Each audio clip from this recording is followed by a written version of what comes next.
వాడిది. ఇది లోకంలో చాలా ఎక్కువగా కనిపిస్తుంది. 4వ అధ్యాయం చూస్తారా? సామెతలు 4:14-19 వరకు.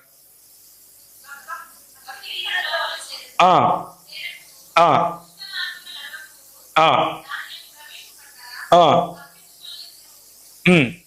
దేవుని వాక్యము మనలను దుష్ట మార్గములో ప్రవేశింపడానికి ప్రోత్సహించే వారి నుంచి తప్పించుకు తిరగమని చెబుతా ఉంది. ఇది మన మంచి కోసమే చెబుతా ఉంది. ఇంత మాత్రమే కాదు, 2వ డ్యూటెరానమీ చూస్తారా? ద్వితీయోపదేశ కాండము 13వ అధ్యాయం 6-11 వరకు.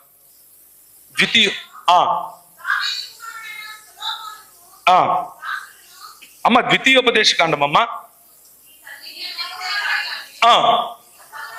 జాగ్రత్తగా వినండి. ఇప్పుడు ఈ ఫ్రెండ్షిప్ లో, మనకున్న సంబంధాలలో, రిలేషన్షిప్స్ లో, నీ తండ్రి కుమారుడైనా సరే, అంటే నీ సొంత అన్నైనా సరే, నీ సొంత చెల్లెలైనా సరే, నీ సొంత తమ్ముడైనా సరే, చదవమ్మా.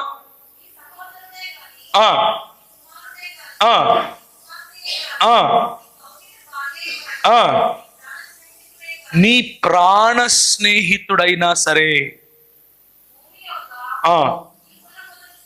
ఈ కొన మొదలుకొని ఆ కొన వరకు